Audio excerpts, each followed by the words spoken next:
Swedish એકેડમીએ સાહિત્ય ક્ષેત્રે આ વર્ષની નોબેલ પારિતોષિકની જાહેરાત કરી છે અને આ વખતે આ પ્રતિષ્ઠિત સન્માન મળ્યું છે હંગેરીના જાણીતા લેખક લાસ્લો ટ્રાઝનાહોર્કાઈને.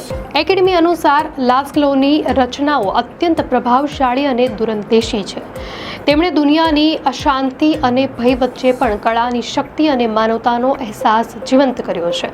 તેમના લોકપ્રિય પુસ્તકો સેટાન્ટેંગો અને ધ મેલાન્કલી ઓફ રેસિસ્ટન્સ પર આધારિત ફિલ્મો પણ બની છે, જે વિશ્વભરમાં વખાણ પામી ચૂકી છે.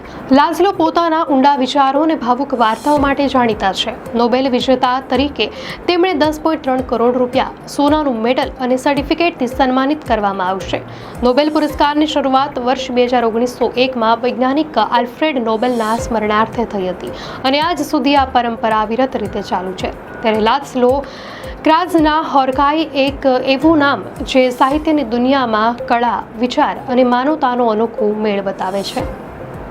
દર્શક મિત્રો, દુનિયાની આવી જ શ્રેષ્ઠ ખબરો માટે ધ લોકસત્તા ચેનલને સબસ્ક્રાઇબ કરો.